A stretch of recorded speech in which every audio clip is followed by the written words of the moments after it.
Hello guys, আপনারা সবাই কেমন আছেন? তো আমি গ্রামীণ পরিবেশ থেকে আজকে অসম্ভব সুন্দর একটি দৃশ্য আপনাদের জন্য তুলে ধরার চেষ্টা করছি।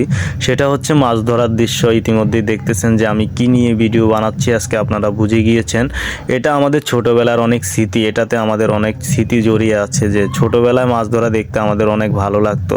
আমি জানি এখনও হয়তো অনেকে শহরে, অনেকে প্রবাসে থাকেন, এই ধরনের দৃশ্য, এই ধরনের মাছ ধরা এবং গ্রামীণ পরিবেশ এবং গ্রামের মানুষগুলোকে মিস করেন। তো আপনারা আমাকে অবশ্যই ভালোবাসা দিবেন, আমিও চেষ্টা করব আপনাদেরকে এই ধরনের ভিডিও তুলে ধরার জন্য। এদিকে দেখেন কি সুন্দর করে মাছটা গ্রেড করতেছেন, যে মাছটা এই পাশে জালে রাখতেছেন সেটা বিক্রির জন্য গ্রেড করতেছেন, আর যে মাছটা ড্রামে রাখবেন সেটা খাওয়ার জন্য, আর যে মাছটা রেনু সেটা হচ্ছে পুকুরে আবার ব্যাগ ফেলে দিতেছেন। তো এখানে আসলে মাছ ধরার যে দক্ষতার প্রয়োজন, এটা সব কিছুই আমাদের এই শিবাস কাকার আছে। উনি ওনার গ্রুপ নিয়ে খুব ভালোভাবে মাছ ধরার কাজটা পরিচালনা করেন। আমিও মাঝে মাঝে ওনার সাথে মাছ ধরি, আমার খুব ভালো লাগে, আমার খুব শান্তি লাগে। মানে কাকা খুব অমায়িক একজন মানুষ এবং খুব আন্তরিকতার সাথে ওনার সাথে কাজ করা যায়।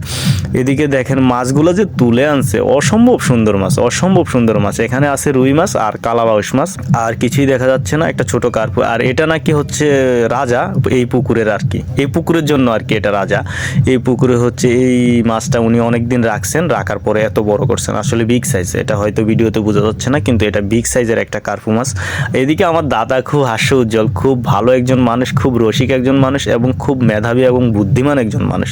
আমার দাদার সাথে খুব ভালো লাগে। দাদা গুনে গুনে মাছগুলো পুকুরে দিতেছেন, যার পুকুরে মাছগুলো দিতেছেন ওনাকে আবার হিসাব দিতে হবে যে এত পিস মাছ আপনার পুকুরে আমরা ফেলে দিয়েছি, তো আপনার এখানে মাছ আর এত পিস লাগবে, এই ধরনের একটা হিসাব দিতে হয়। সেই জন্যই মাছগুলো গুনে গুনে রেণুগুলো ফেলে দিচ্ছেন, আপনারা দেখতেছেন যে গুনে গুনে ফেলতেছেন। দাদা আসলে সত্যি অসম্ভব সুন্দর এবং ভালো মনের একজন মানুষ। দাদার সাথে আমার সময় কাটাতে পেরে আমার আসলে গর্ববোধ হয়, ভালো লাগে। আর এদিকে দেখেন যে মানে মাছ ধরার দৃশ্য, আমার কাকা এরা হচ্ছে খুব দারুণভাবে মাছ ধরতেছে।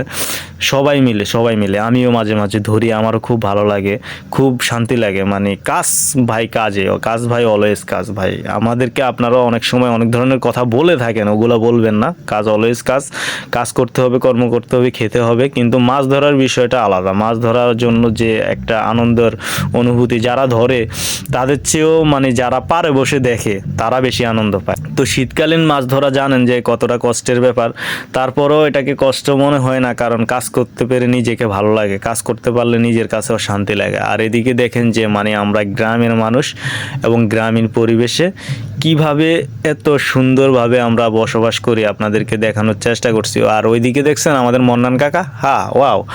আর এদিকে হচ্ছে গুড়া মাছগুলা দেখেন, গুড়া মাছগুলো খই যেভাবে ফুটে না ওইভাবে ফুটতেছে, এরকমই মনে হচ্ছে আমার।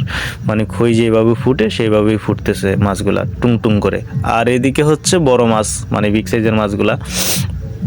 কাকাকে বলছি যে কাকা আপনি কার্পু মাছটা দেখান, অনেক সুন্দর লাগবে, দারুণ লাগবে। তো কাকা দেখাইতেছে, আসলেই সুন্দর হয়েছে, কার্পু মাছটা অনেক বড়। তো আজকে এ পর্যন্তই, সবাই আমার জন্য ভালোবাসা দিবেন।